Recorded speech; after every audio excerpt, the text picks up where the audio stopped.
sebesar ini, tapi engkau tidak pernah bertobat, engkau tidak pernah berubah, ya sudah, neraka siap, pintu neraka siap terbuka lebar menjemput, menanti, menunggu saudara. Bukti ketuhanan Yesus bahwa dia adalah sama dengan Allah. Itu dapat dilihat dengan kuasa yang dimiliki sama dengan Allah. Artinya, pertama, kemahakuasaan Yesus sebagai Allah dibuktikan dengan menyembuhkan orang sakit. Ada banyak sakit penyakit yang disembuhkan dan diangkat oleh Yesus. Orang mati, orang berpenyakit kusta, orang buta, orang bisu, orang tuli, disembuhkan oleh Yesus. Perempuan yang mengalami sakit pendarahan 12 tahun, disembuhkan oleh Yesus. Orang lumpuh. Artinya apa? Tidak satu penyakit pun yang tidak bisa disembuhkan oleh Yesus. Itu membuktikan bahwa dia sama kuasanya dengan Allah karena dia Allah. Dan itu dicatat baik-baik dalam Matius pasal 9 ayat 27 sampai 30. Lalu bagaimana dengan orang mati? Yesus berkali-kali menghidupkan orang mati. Ada yang sudah hampir-hampir mau mati alias apa? Hanya tinggal 1% kok kesempatan orang itu. Tapi tiba-tiba Tuhan hidupkan. Kan ada orang sudah mati total. 1 hari, 2 hari, 3 hari, 4 hari. Contohnya Lazarus terlama. 4 hari. Sudah bau, sudah dikubur. Tapi Tuhan kata, hei Lazarus bangkit. Keluar engkau dari kubur itu. Keluar Lazarus. Sambil masih memakai kain kafan. Padahal dia sudah bau, dia sudah busuk. Saudaranya udah nggak yakin Lazarus itu bisa hidup. Tapi bisa dibangkitkan oleh Tuhan. Kenapa Tuhan? Kenapa Yesus bisa membangkitkan orang mati? Karena dia Tuhan. Kalau orang mati aja bisa dibangkitkan oleh Tuhan. Berarti artinya apa?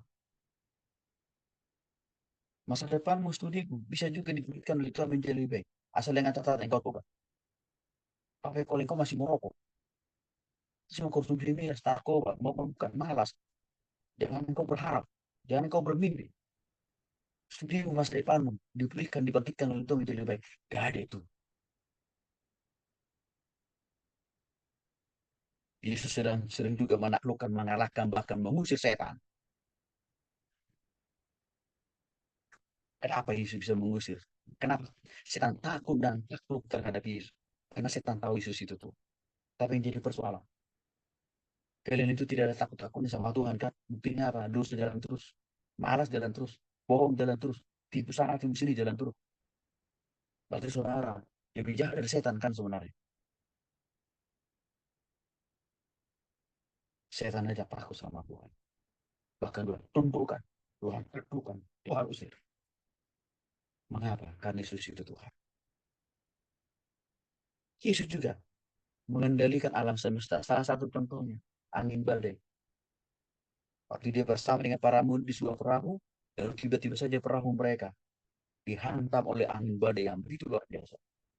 Dan Yesus ada di antara para murid itu dalam perahu itu. Para murid itu langsung teriak-teriak, Yesus bangun dong. Ini perahu kita sudah mau tenggelam. Mereka lupa. Yesus itu tidak tidur.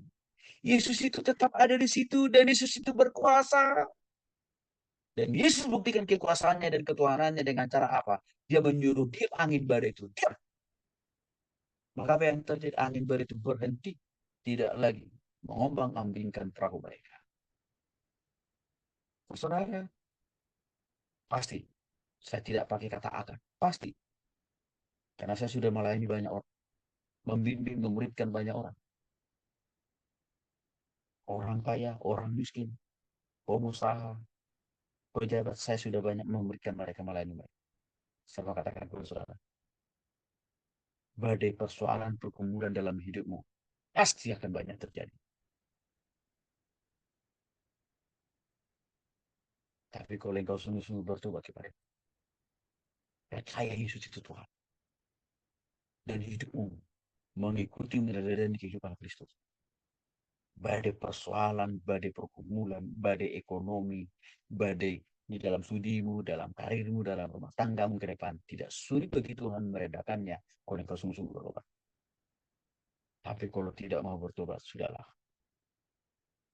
badai persoalan pergumulan akan menguburkanmu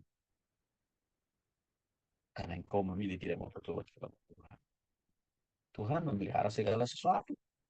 Tuhan menciptakan matahari, bulan, bintang. Tuhan memisahkan lautan, daratan, gunung, dan lembah. Itu kan bukti bahwa Yesus itu adalah Tuhan. Bahkan Tuhan tidak hanya berkuasa atas bumi dan segala isinya, tapi juga berkuasa menempatkan orang, mengutus orang, juga memfasilitasi orang untuk masuk surga. Ini bukti nyata Yesus itu adalah Tuhan.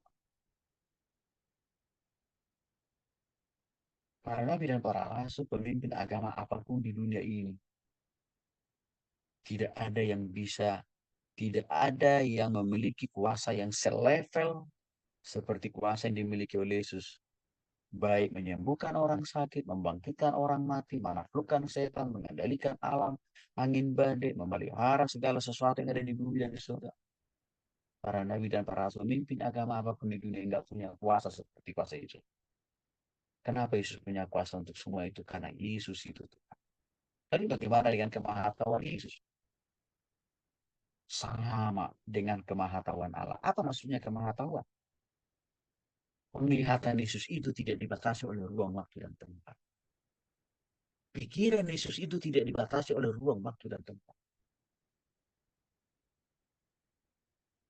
Kuasa Yesus itu tanpa batas alias apa? Unlimited. Itu dibuktikan waktu Yesus mengetahui masa lalu manusia. Salah satu contohnya Nathanael. Dia kaget. Waktu Yesus katakan, masa lalumu dulu begini, tapi nanti masa depan begini. Kaget. Kok bisa tahu ya Tuhan? Yesus ini kata Nathanael. Berarti dia Tuhan. Yang kedua, Yesus juga maha mengetahui pikiran manusia. Contohnya, waktu para ahli Taurat menganggap Yesus menghujat Allah, waktu Yesus mengatakan bahwa aku adalah Mesias, bahwa aku adalah Allah, kan gitu. Di dalam hati ahli Taurat itu, ini Yesus menghujat Allah. Kok mereka? Dan Yesus katakan, saya tahu apa yang ada dalam pikiran. Engkau kira saya menghujat Allah karena terus saya katakan aku adalah Tuhan. Artinya saudara, sama. Tuhan tahu isi hati dan pikiranmu tiap waktu. Lebih banyak dipenuhi oleh dosa, film porno, gambar porno. Tuhan tahu kok. Kenapa? Karena Yesus itu Tuhan. Bahkan Tuhan maha tahu masa depanmu di kemudian hari. Contoh, Petrus belum menyangkal Yesus waktu itu. Belum. Tapi suatu saat Yesus sudah katakan, hei Petrus, engkau suatu saat akan menyangkali aku. Bukan hanya satu kali, bukan hanya dua, tapi tiga kali. Terus kata, enggak lah, Tuhan, tidak mungkin. Jauh lah itu Tuhan, kata dia. Tapi Tuhan bilang, enggak, kamu pasti menyangkali saya. Tidak dulu satu, tidak dua, tiga kali. Tidak percaya Petrus. Tapi apa yang terjadi di kemudian hari? Benar. Waktu Yesus itu ditangkap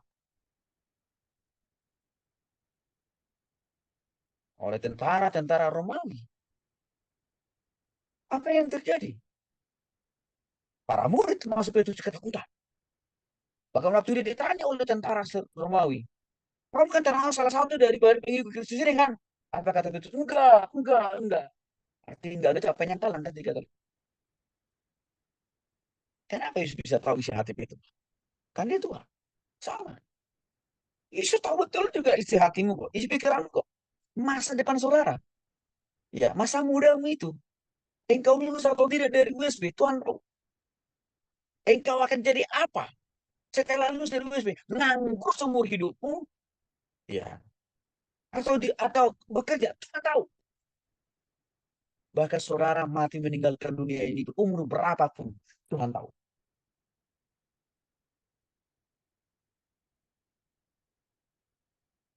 Kenapa? Karena Tuhan Maha tahu. Karena Yesus itu Tuhan, Tuhan. Maka jangan bermain-main sama Tuhan. Jangan main peta umpet sama Tuhan. Jangan main bohong-bohong sama Tuhan. Karena dia Maha tahu. Bahkan Yesus Maha mengetahui hal-hal yang tersembunyi. Yang tidak dapat dilihat oleh mata kepala. Yesus bisa tahu. Yesus bisa melihat.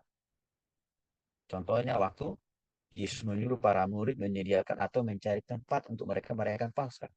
Pada waktu itu para murid bertanya, Yesus, kita merayakan Paskah di mana? Kalian pergi ke satu rumah, jumpai orang yang punya rumah ini dan katakan, aku disuruh oleh sang guru untuk merayakan Paskah di tempat ini. So, saudara, ketemu dengan orang bersangkutan, ya langsung orang katakan silahkan masuk. Ini rumah ini saya persiapkan untuk kalian merayakan Paskah. Bayangin tuh. Yesus sumber pengetahuan, sumber kecerdasan, atau sumber hikmat. Contohnya Salomo. Maka kalau engkau mau menjadi mahasiswa yang pintar, cerdas, cepat lulus, IPK bagus, cepat dapat pekerjaan, karirmu bagus, rumah tanggamu bagus, pastikan hidupmu hari ini serahkan kepada Tuhan. Langsung sungguh bertobat dan berubah. Yesus juga maha hadir. Buktinya apa? Yohanes pasal 3 ayat 13 dan juga ayat Yohanes yang lain. Yesus berada di bumi dan juga berada di surga. Karena Yesus itu Allah. Yesus selalu berada di semua ruang, waktu, dan tempat. Kok bisa? Karena dia Allah. Yesus berjanji bahwa ia akan berada di tengah-tengah murid pada saat mereka berkumpul. Itu terjadi waktu Yesus datang menghampiri Thomas yang kabur dan lari setelah Yesus mati di kayu salib. Tapi betul, suatu saat malam hari Yesus datang ke rumahnya Thomas bersama dengan para murid itu. Tapi kaget Thomas sampai mengatakan Yesus itu hantu. Yesus bilang, diam kau, saya ini bukan hantu. Gak ada hantu yang punya daging. Hanya dia bertobat sesuatu. Bahkan Yesus juga tinggal di antara orang percaya, termasuk tinggal dalam hidup saudara, bagian bertobat. Tapi kalau saudara nggak ada pertobatnya, nggak ada perubahan, nggak tertarik Yesus tinggal nggak tertarik Yesus tinggal dalam hidupmu. Apalagi menyertaimu dan memberkati, nggak tertarik Yesus. Maka Yesus selalu memenuhi, artinya menguasai, mengendalikan setiap detik, menit, jam, hari, minggu, bulan, tahun kehidupan manusia. Di seluruh hari dalam setiap ruang, waktu, dan tempat. Artinya apa? Batas negara, batas pulau, tidak membatasi kuasa Yesus karena Yesus itu adalah Tuhan. Semua fakta-fakta tadi membuktikan bahwa Yesus itu sama kuasanya, sama kemahatauannya, bahkan juga sama dia selalu maha hadir di dalam setiap ruang, waktu, dan tempat.